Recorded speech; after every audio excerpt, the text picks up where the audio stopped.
তখন একটা আমার জানাশোনা একজনকে রাস্তা হয়েছে ইয়েতে ওই শিবতলায় বাড়ি বলতে পুরো বাংলা থেকে ট্রান্সফার করে গেলে ওই ইয়েতে ওই নীলরতন। তো ঠিক আছে দুধ পাচ্ছে না, তখন আমি ওখানে আমার সঙ্গে কন্ট্যাক্ট করি, তখন একে আমি বাড়িতে রেখে একে নিয়ে বাচ্চাকে নিয়ে আমার বউকে নিয়ে গিয়ে সারাদিন 3 বাচ্চা আমাকে দুধ খাই না।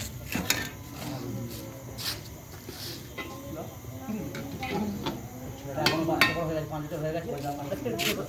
তো ও মানে যখন ইয়ে করে বলে ওর বাপরা বলে বলে এটা তোর প্রথম মা।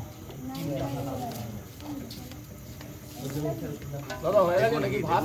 পাল ভালো ওটা কি ভাত তো বাচ্চা কাউকে ইয়ে করতে নেই। না আমি বলছি গ্যাসটা লেগে ভাত এই চাল দিলাম। একদম তোর ভাই এই একাল ভাই সেটা করে দাও বল সেটা কথা কি বসে পর আজলাম করিস না আজলাম করিস এ বসে পড়ছে আরে সে আব্বাসের মতন তুইও চালু করেছে তোমার যেখানে